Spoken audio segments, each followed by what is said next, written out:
आपने पूजा पाठ तो करने की आदत है, अब वो पूजा पाठ सही हो रहा था कि गलत हो रहा था ये कोई भक्त नहीं जानता, क्योंकि हम भावना की भक्ति करते हैं और उसी भक्ति से भाव से भगवान प्रकट होते रहते हैं। कभी धन के रूप में प्रकट होते हैं, कभी रिश्तेदार के रूप में प्रकट होते हैं, कभी पत्नी पति के रूप में, कभी बाल बच्चों के रूप में, कभी संत महंतों के रूप में, और कभी कभी मंदिर की मूर्ति के रूप में भी भगवान हमारे जीवन में आते हैं और उसका लाभ हमें मिलता है। जैसे कल्पना कीजिए, एक कुंवारी और लड़की अपने जीवन में खुश रहती है, उसे सब कुछ प्राप्त है, पर जब उसे पति प्राप्त होता है तो वो और ज्यादा खुश हो जाती है। पति के बाद जब उसे पुत्र प्राप्त होता है तो फिर और ज्यादा खुश हो जाती है। ये खुशियां तब तक बढ़ती रहती हैं जब तक संसार रिएक्शन नहीं करता, जब तक पत्नी कन्या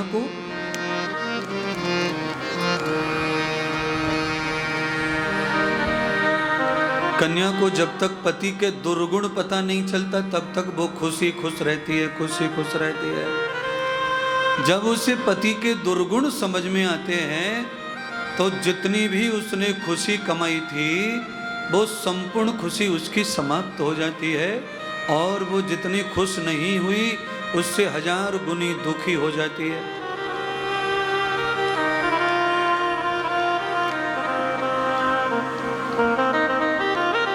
बच्चा जब पैदा होता है तो पूरा परिवार खुश होता है। धीरे धीरे बच्चा बड़ा होता है, सब लोगों को बहुत आनंद लगता है, रोज आंखों से देखते हैं, प्रसन्न होते हैं। 6 साल का हो गया, 7 साल का हो गया, 20 साल का हो गया, उससे खुशियां जुड़ी रहती हैं।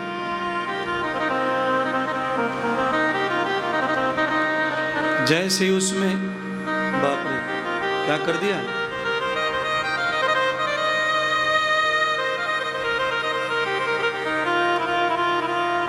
जैसे उसमें कोई दोस्त का जन्म होता है तो हमारी सारी खुशी धरी की धरी रह जाती है।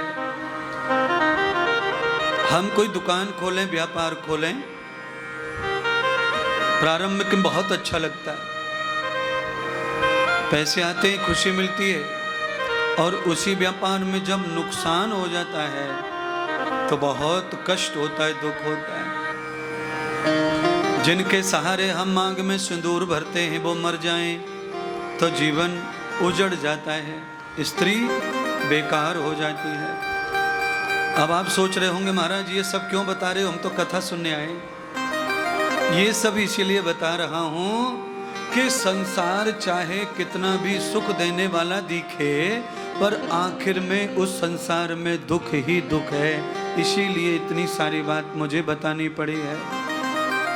जिस पति में सुख दिखता है उसमें दुख विराजमान होता है, वो कभी भी फूट पड़ेगा।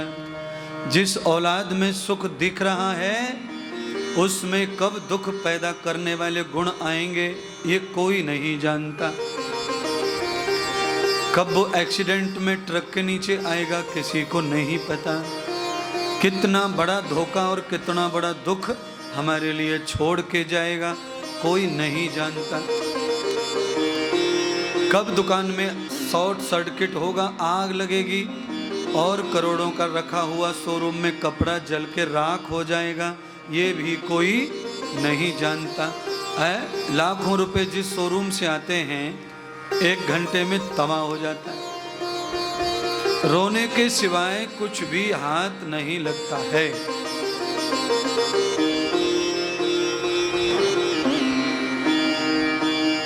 इसलिए चारों तरफ जो भी सुख दिख रहा है उस सब सुख में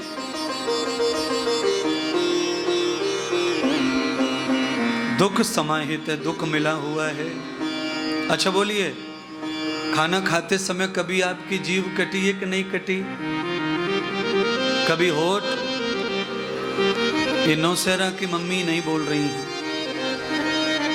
और नहीं बोलेंगी तो मैं झूठा समझूंगा, मुझे पता है कि कटा है। एक भी माता, एक भी बहन, पुरुष भाई ऐसा नहीं है चलते चलते जिसके पैर में कभी मोच न आई हो, कभी पैर न मुर्रा हो। सबका होता है, जीभ भी कटती है। अच्छा बोलो, जीभ काटने के लिए खाना खाते हैं कि धोखे से कट गई? कोई भी तो मटर पनीर इसलिए तो खाता नहीं कि जीभ काटेंगे, ना कोई रसगुल्ला इसलिए खाता कि जीभ काटेंगे। पर भोजन के स्वाद में हम इतने बेकाबू हो जाते हैं कि जीभ और दांत का तालमेल भी समझ में आता और कट जाती है जीभ। भोजन के स्वाद में इतने बावले हो जाते हैं। अच्छा, भोजन का स्वाद मतलब संसार का स्वाद। भोजन कहाँ पैदा होता है? खेत में, खेत में से मंडी में, मंडी से घर में, घर में से किचन में, और किचन में स्वाद में। किसी भी चीज को असली स्वाद भोजनालय में प्राप्त होता है, हलवाई के द्वारा, महात्मा, आप महिलाओं के द्वारा, जो भी भोजन पकाते उनके द्वारा। पर सब्जी कल जो बनी थी वो आज नहीं बनी है। कल सब्जी में अलग स्वाद था, आज अलग स्वाद है। बनाने वाली वही माता है, पर कल अलग था, आज अलग है। इसका मतलब ये है कि संसार में हमेशा एक जैसा स्वाद कभी रहने वाला। अच्छा, मम्मी वही है खाना पकाने वाली, वो नहीं बदली, और आलू भी वही है, कल जो लाए थे वही बचे, कुछ रख दिए टोकनी में, और वही धनिया बचा था हरा, वो भी वही है। मिर्च मसाले भी उसी डिब्बे से डाले, पर स्वाद कल जैसा नहीं है। इसका मतलब ये है कि कल जो था वो आज नहीं, और आज है वो कल नहीं रहेगा। जब संसार में हमेशा एक जैसा नहीं है तो फिर संसार में थोड़ी रुचि कम, और जिसमें स्वाद निरंतर केवल बढ़ता ही जाता है, कभी बिगड़ता और घटता नहीं है, वो भगवान है। बोलो सच्चिदानंद भगवान की जय। वो भगवान है। हर चीज में स्वाद घटेगा बढ़ेगा, केवल भगवान में स्वाद कभी न घटता है और न ही स्वाद बिगड़ता है, न पैर में मोच आती है, और न कभी जीव कटने का खतरा रहता है। निर्द्वंद भगवान बढ़ते चले जाते हैं, और ज्यों ज्यों बढ़ती है भक्ति, भगवान त्यों तो हमें समर्थ करते चले जाते हैं। सुनिए, बिना भगवान के धन तो बढ़ सकता है, पर जीवन बढ़ सकता नहीं है। अच्छा बोलिए, आपने अपने जीवन काल में कितने लोग देखे होंगे जो गरीब थे और आपके सामने अमीर हो गए? थे गरीब और देखते देखते 20 वर्ष में बड़े पैसे वाले हो गए, बड़े अमीर हो गए।